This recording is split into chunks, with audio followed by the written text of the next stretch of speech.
귀한 찬양을 감사드립니다. 인사 나누겠습니다. 오늘은 참으로 좋은 날입니다. 사랑의 주님이 우리와 함께 계십니다. 예수님 안에서 좋은 일이 있습니다.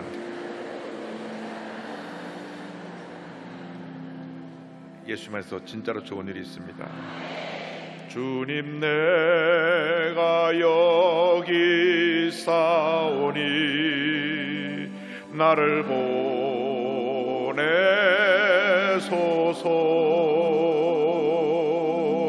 나의 마음 나의 몸 주께 드리오니 주 받으옵소서.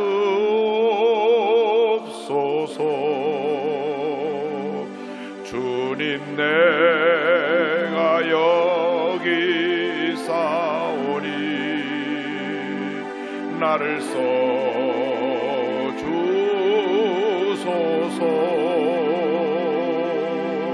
가진 것 모두 다 주께 드리오니 주 받으옵소서.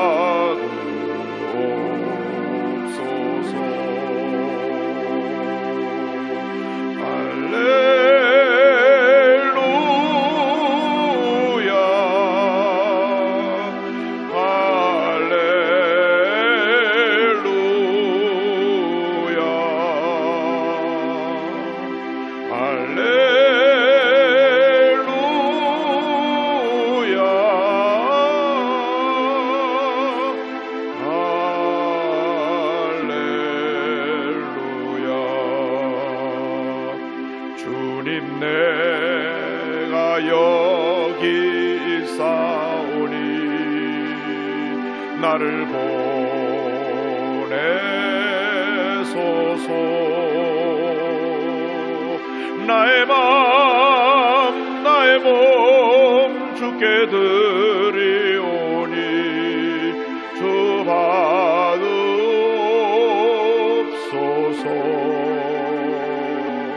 주님, 내가 여기 있사오니 나를 써주소서.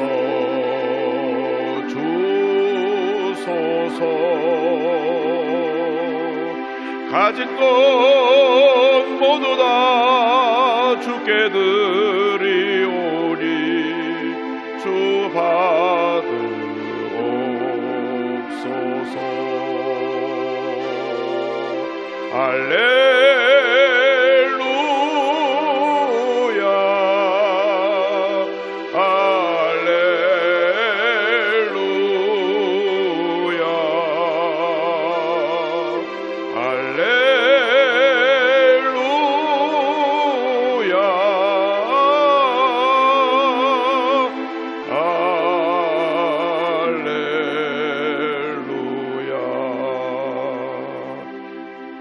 우리가 기도해야 될 것은 우리 대한민국에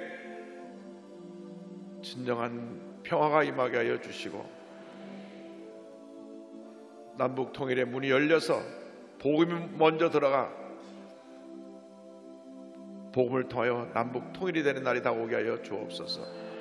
다 같이 기도합니다. 주여, 주여, 주여. 사랑과 은혜와 자비와 모르신 하나님 아버지, 간절히 기도드립니다. 우리 대한민국에 진정한 평화가 임하게 하여 주옵소서.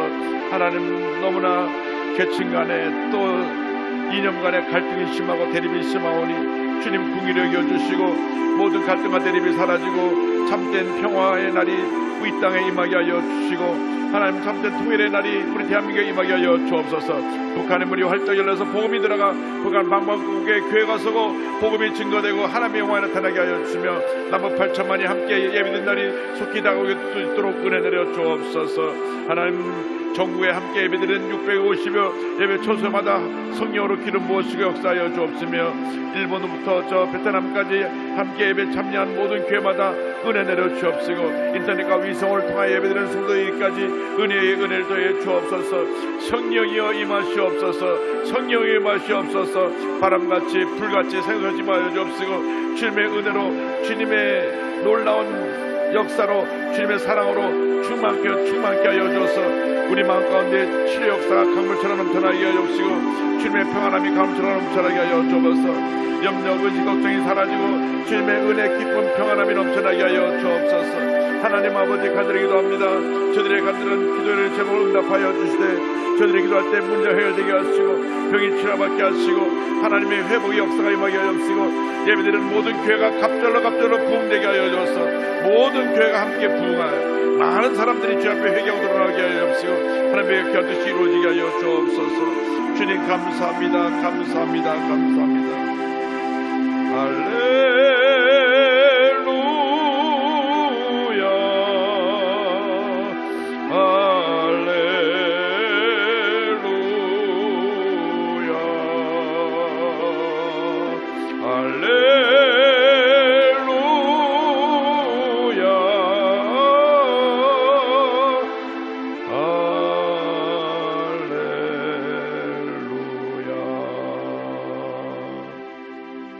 사랑과 은혜와 자비가 무한하신 하나님 아버지,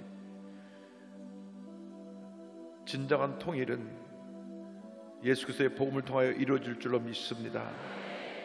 북한의 문이 활짝 열려서 북한 전역에 다시 교회가 서게 하여 주시고 예수 그리스도의 생명의 복음이 증거되어 북한이 졸업만 우리 동포들에게 하나님의 은혜가 임하게 하여 주셔서 남북 팔자만이 주님 앞에 기쁨으로 예배드린 날에 속히 나오게 하여 주옵소서. 영광을 주님께 돌려놓고 예수님의 이름으로 기도 올리옵나이다. 아멘. 오늘은 사무엘상 3장 10절 이하의 말씀을 갖고 함께 공부하는데 블레셋에게 뺏긴 언약궤에 대한 내용을 우리가 함께 공부합니다.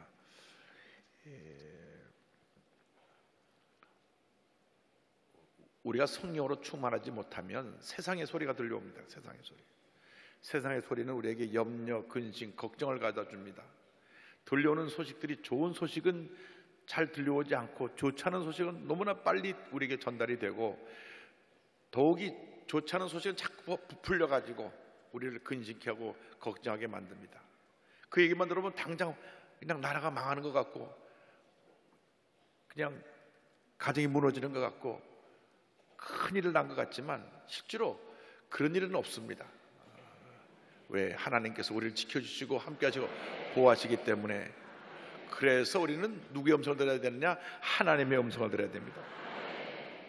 그래서 사무엘에게 말씀하신 하나님에 대한 내용이 3장 10절 이하에 나옵니다.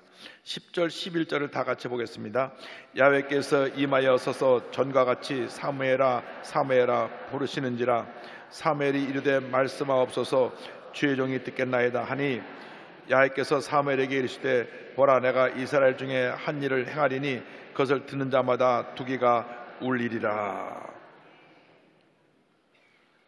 어린 사무엘은 처음에 사무엘을 부르시는 하나님의 음성을 잘 모르고 엘리 제사장이 부른 줄 알고 두 번이나 달려가서 저를 부르셨습니까? 아니다. 세 번째 가니까 이제 하나님이 부르시는가 보다. 하나님이 부르시면 주의 종이 여기 있습니다. 대답을 해라. 그랬는데 하나님이 다시 사무엘을 부르셨습니다. 사무엘아 사무엘아. 그래서 사무엘이 대답합니다. 말씀하옵소서 주의 종이 듣겠나이다. 우리가 주님의 음성을 듣는 귀가 열려 있어야 됩니다. 어떻게 주의 하나님의 말씀을 듣는 종의 자세를 가지고 살 수 있느냐? 늘 말씀에 대해서 사모하는 마음을 가지고 열린 마음으로 성령에 충만하면 하나님의 음성을 듣게 되는 것입니다. 똑같은 말씀을 읽어도 내게 성령이 충만하지 못하고 영의 귀가 열려 있지 않으면 이 말씀이 나와 아무런 상관이 없는 그냥 기록된 말씀으로 끝납니다. 기록된 말씀. 그래서 그걸 기록된 말씀을 로고스라고 합니다. 한번 따라해서 로고스. 이건 기록된 말씀이에요. 그런데 어느 순간 이 기록된 말씀이 내게 선포된 말씀으로 탁 부딪혀올 때 그걸 레마라고 합니다. 한번 따라해서 레마. 레마는 선포된 말씀이고 로고스는 기록된 말씀이에요. 그래서 여러분의 기록된 말씀이 어느 순간 성령이 임해서 선포된 말씀으로 역사하기를 바랍니다. 그때 우리가 주님, 제가 그 말씀 듣고 순종하겠습니다. 할렐루야. 그런데 하나님께서 말씀하시기를 내가 이제 너희 가운데 한 일을 행할 텐데 그 일을 모든 사람들의 귀에 들려지게 되고 크게 두 귀가 울릴 정도로 아주 큰 충격을 갖다주는 그러한 일들이 일어날 것이다. 12절 13절입니다. 내가 엘리의 집에 대하여 말한 것을 처음부터 끝까지 그날에 그에게 다 이루리라. 내가 그의 집을 영원토록 심판하겠다고 그에게 말한 것은 그가 아는 죄악 때문이니 이는 그가 자기의 아들들이 저주를 자청하되 금하지 아니하였음이니라. 내가 엘리의 집을 심판하려고 한 그 말을 다 이루겠다. 그 이유는 그 아들들이 하나님의 심판받을 일, 저주받을 일을 자청해서 했지만은 엘리 제사장이 그것을 막지 않았다. 금하지 않았다. 죄를 짓는 것도 죄지만 죄 짓는 사람을 그냥 내버려 두는 것도 죄라 그 말입니다. 자기 집에 아이가 나가서 구멍가게에서 사탕을 훔쳐 갖고 왔을 때 야단을 치고 이거 어떻게 가져왔냐? 주인이 안 볼 때 갖고 왔습니다.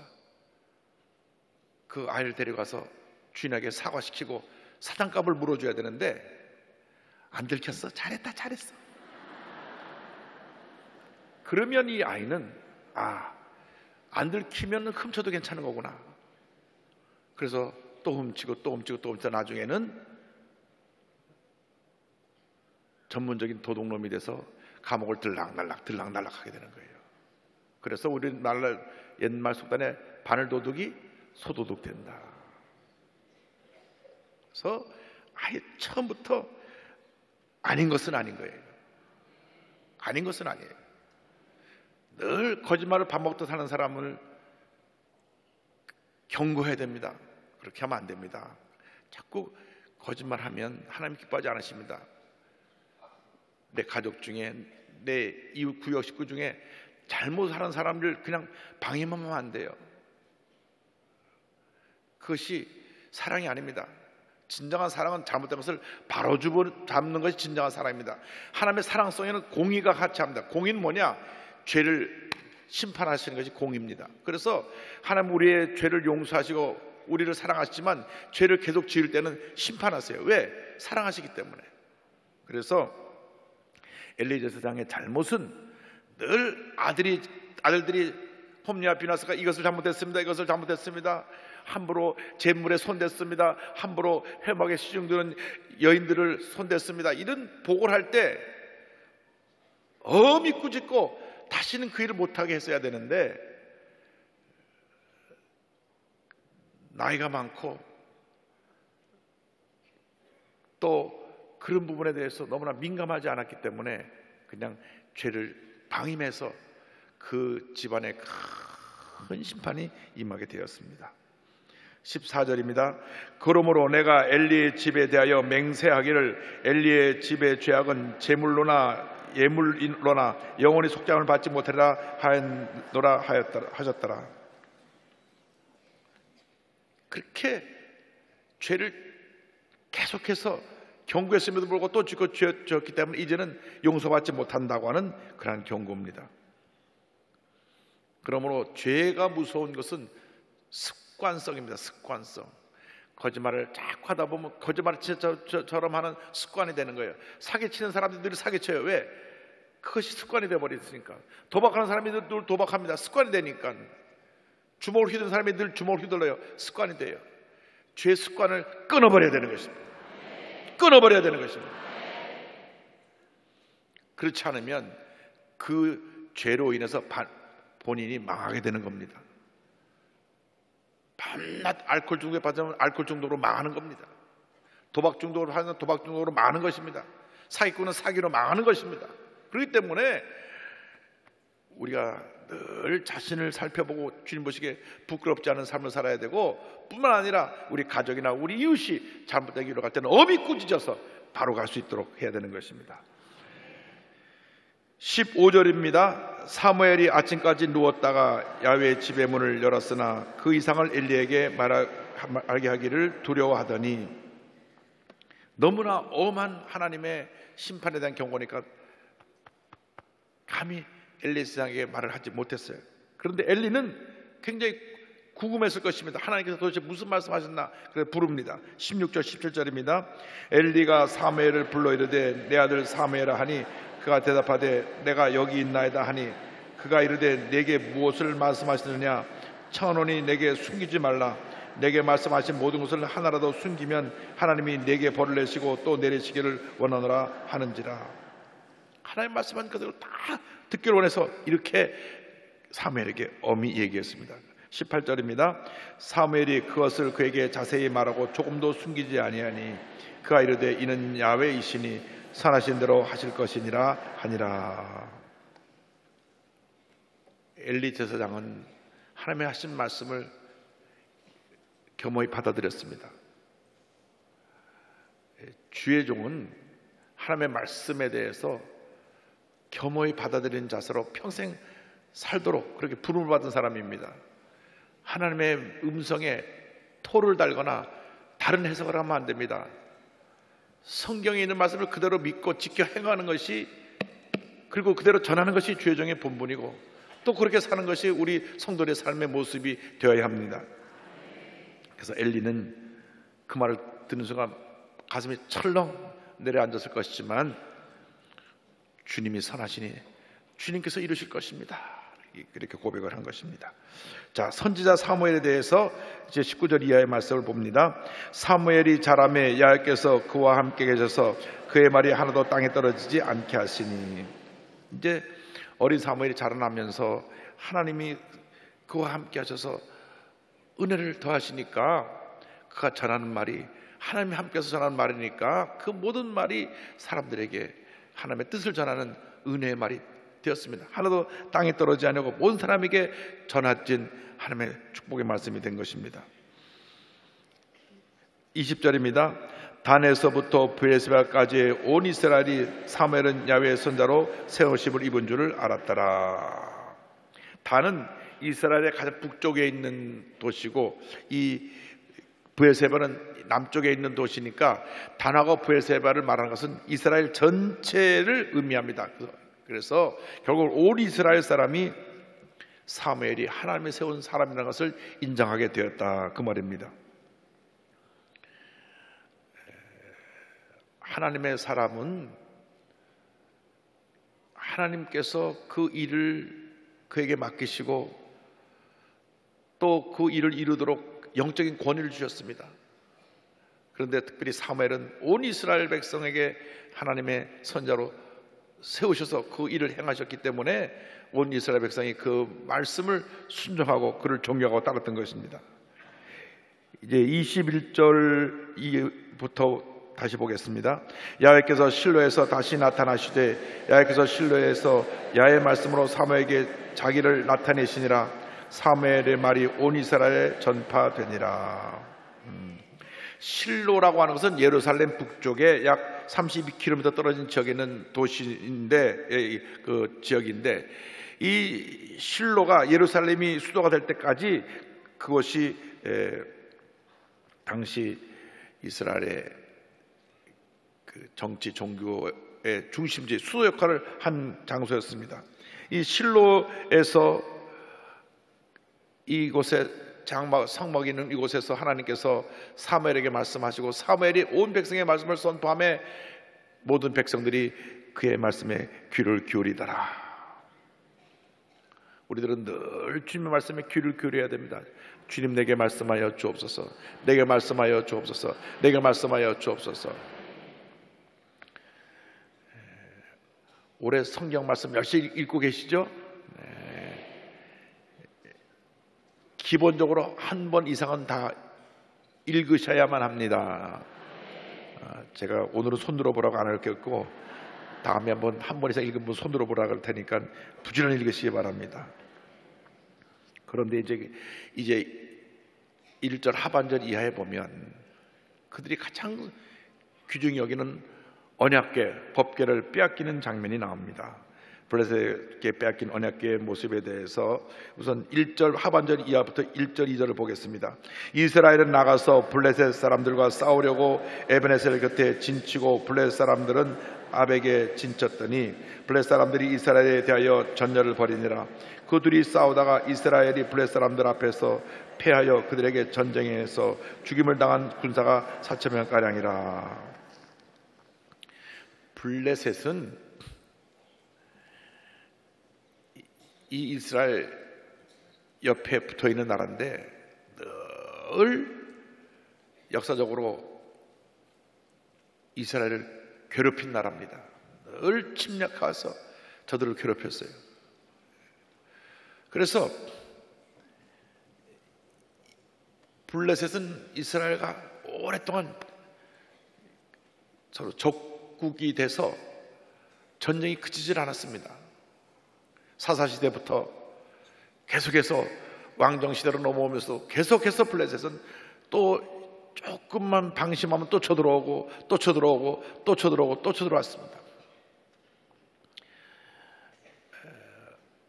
왜냐하면 원래 자기들이 살던 땅인데 애굽에서 해방돼서 와가지고 자기들을 몰아내고 그 땅을 점령하니까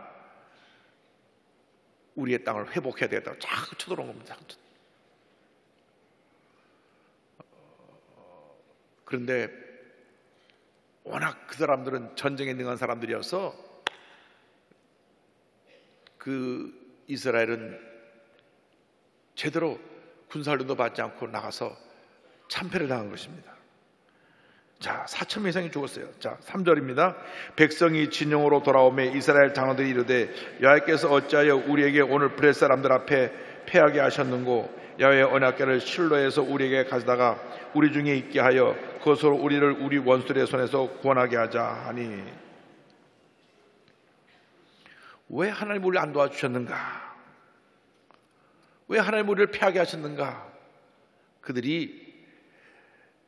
자기들이 하나님 중심에 서서 하나님을 기쁘시게 하는 삶을 살지 못하는 것은 생각하지 아니하고 왜 하나님 우리를 안 도와서 우리가 패했지?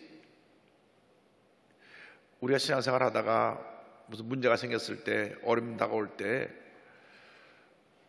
내 잘못이 무엇인지를 먼저 살펴봐야 되는데 왜 하나님이 나를 이렇게 어렵게 만드셨지? 왜 하나님께서 나에게 이런 고통을 주셨지? 하고 하나님을 원망하면 안 됩니다. 모든 고난에는 하나님의 뜻이 있습니다. 고난을 통하여 우리가 깨어지고 낮아지고 하나님 앞에 순종하면 하나님께서 우리를 더 하나님 앞에서 귀하고 크게 아름답게 사용해 주실 것입니다. 고난당한 것이 내게 유익이라 이로 인해서 내가 주의 일을 배우게 되었나이다 한 시편 기자의 고백처럼 우리가 어려움 나갈 때 하나님 탓을 하는 것이 아니라 내 탓이요 내 큰 탓이로소이다 내 자신의 잘못을 돌아보고 회개하고 바로 쓰면 하나님께서 우리를 더 훌륭한 주님의 일꾼으로 세워주실 것입니다. 그런데 저들이 왜 하나님 우리를 전쟁에서 패하게 하셨지? 빨리 언약궤를 갖고 와서 우리가 이 전쟁에 나가서 다시 이 패한 우리 전쟁을 회복해야 되겠다 하는 생각을 했습니다. 자, 4절입니다.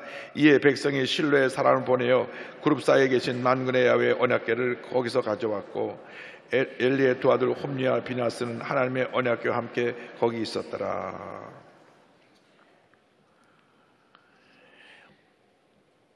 홈리와 비느하스는 모든 문제를 일으킨 장본인들입니다.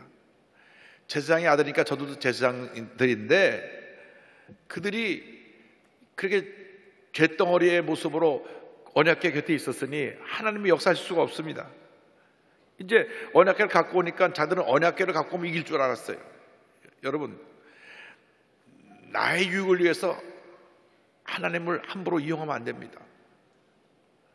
내가 하나님의 뜻을 따라야지 하나님의 뜻을 나한테 맞추려고 하면 그게 되는 것이 아닙니다. 근데 이 이스라엘 백성들은 언약궤를 갖고 오면 우리가 이길 줄 알고 우리가 전쟁에서 지금 패했지만 이제 이길 거다 하는 그런 착각을 했습니다. 5절 6절입니다.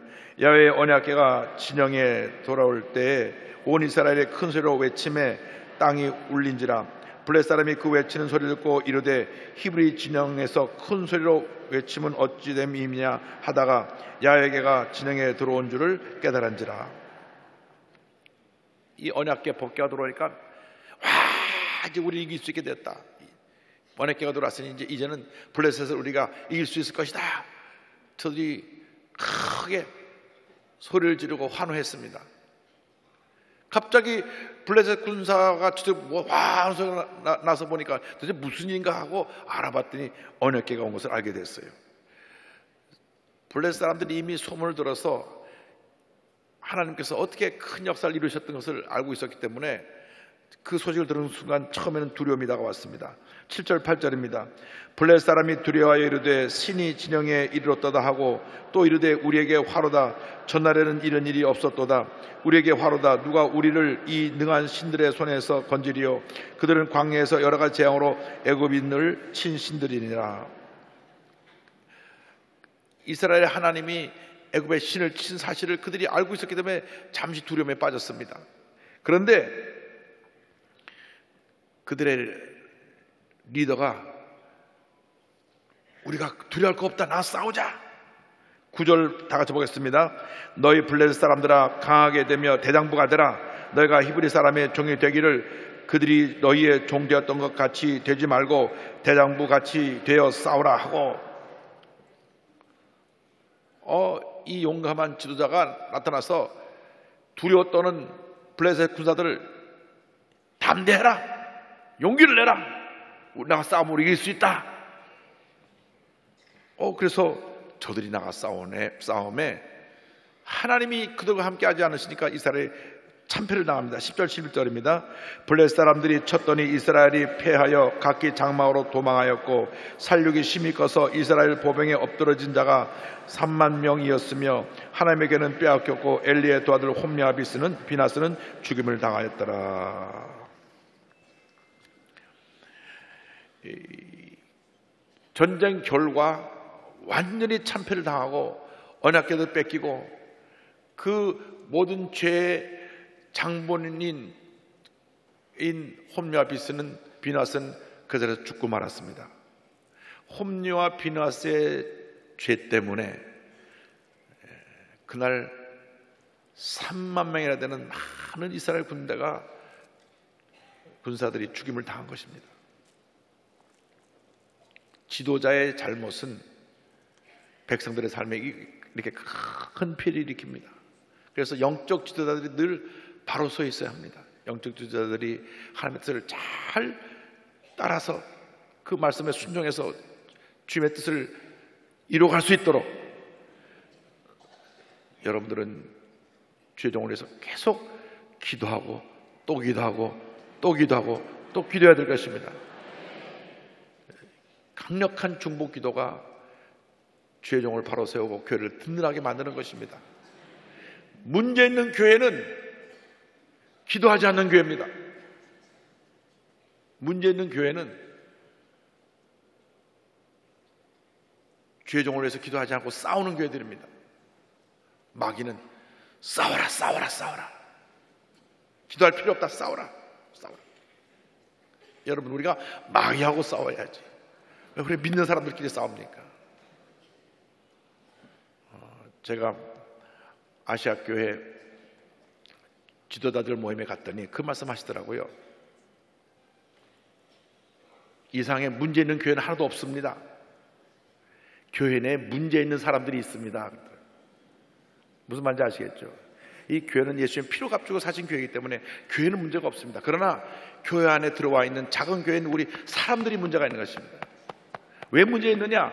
기도하지 않으니까, 성령 충만하지 않으니까, 말씀대로 살지 않으니까, 서로 비판하고 욕하고 싸우니까 하나님의 몸된 교회가 상처받고 흔들리고 세상에 조롱거리를 당하고 많은 문제 어려움을 겪게 되는 것입니다. 그래서 우리가 오늘 이 하나님의 경고의 말씀을 마음판에 새기고 우리가 먼저 하나님 앞에 바로 서도록 회개하고 기도하기를 쉬는 죄를 범하지 않도록 주님 우리 모두를 기도의 사람으로 만들어 주시옵소서. 모일 때마다 기도하고 흩어서 주의 복음을 전하고 주의 사랑을 전하는 우리 모두가 되게 하여 주시옵소서. 교회의 본질은 모여서 기도하고 흩어져서 복음을 전하는 것입니다. 교회에서 복음을 전하는 걸 빼놓으면 그 교회의 본질은 사라져버리는 것입니다. 교회에서 기도하는 것을 빼놓고는 교회의 생명을 잃어버리는 것입니다. 그래서 성경을 보면 그 많고 많은 이야기 가운데 교회에 대해서 뭐라고 말했느냐? 따라서 내 집은 만민이 기도하는 집이라. 할렐루야. 물론 교회가 선교 공동체요, 말씀을 가르치는 공동체요, 또 사랑을 행하는 봉사 공동체요, 많은 일을 하지만 예배도 드리고 선교도 하고 봉사도 하지만 이 모든 것을 가능하게 하는 힘이 바로 기도입니다. 그래서 내 집은 만민이 기도하는 집이라. 그래서 우리들이 기도가 회복되어야 합니다. 모일 때 기도하고 흩어져서 전도하고, 모일 때 기도하고 흩어져서 전도하고 하는 가장 우리 신앙의 핵심되는 이 부분을 놓치면 안 됩니다. 언제 우리가 모여서 싸울 시간이 있고 놓을타 나올타 따질 시간이 어디 있어요? 절대 교회에서 따지고 싸워서 문제가 해결되는 법은 없습니다. 그럴 때일수록 문제를 끌어안고 기도해야 돼요. 금식하며 기도해야 됩니다. 구역에 분쟁이 났을 때, 교구에 분쟁이 났을 때 끌어안고 기도해야 돼요. 다툼이 생겼을 때 기도해야 돼요. 싸움을 떼어 말리고 기도해야 돼요. 편을 갈라갖고 내 편 싸우면 안 됩니다. 그는 그 교회가 무너지는 지름길인 것입니다. 어떤 경우에도 교회는 기도하고 성령 충만해서 말씀에 순종하는 교회가 되어야지, 패를 나눠서 편을 갈라고 싸우고 남의 흠집을 찾아내고 끌어내리고 이러한 악한 수마귀의 계략에 넘어가지 않게 되기를 바랍니다. 이 예배를 함께 드리는 우리 전국의 650여 개의 모든 교회, 또 일본부터 베트남까지 위성을 통해 함께 드리는 모든 교회가 성령 안에서 하나 되어서 기도하고 복음 중개에 최선을 다하는 모든 교회가 되기를 주님의 이름으로 축원합니다. 기도하겠습니다. 사랑과 은혜와 자비가 무한하신 하나님 아버지, 예수 그리스도를 우리의 구세주로 모시고 우리가 이 귀한 교회에 와서 예배를 드리는데 주님, 오늘 우리들의 본분을 깨닫게 하신 것을 감사합니다.